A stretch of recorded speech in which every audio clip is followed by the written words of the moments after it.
اور سامعین السلام علیکم ورحمۃ اللہ وبرکاتہ۔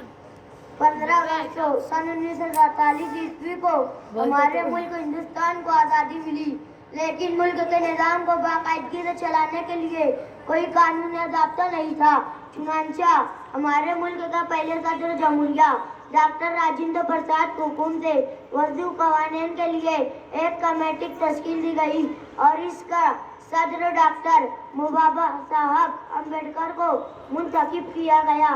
سامعین، ڈاکٹر بابا صاحب امبیڈکر کی صدارت میں 2 سال 11 مہینے 18 دن میں قوانین ہند کا مسودہ تیار کیا گیا اور تمامی اراکین پارلیمنٹ کی رضامندی سے یہ مسودہ قانونی شکل میں اختیار کر گیا اور اس کا نفاذ پورے ملک میں 26 جنوری سن 1950 کو کیا گیا۔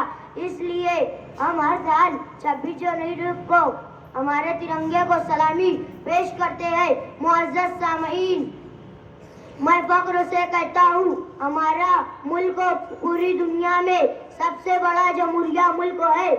یہاں ہر باشندہ آزادی زندگی گزار سکتا ہے، ہر طریقے کی آزادی، اور اس پر عمل کر کے ہمارا ملک ترقی کرے گا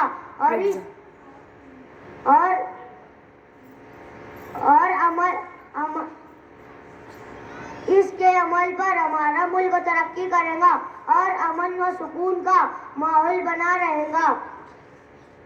مذہب نہیں سکھاتا آپس میں بیر رکھنا، مذہب نہیں سکھاتا آپس میں بیر رکھنا، ہندی اہم وطن ہے ہندوستان ہمارا۔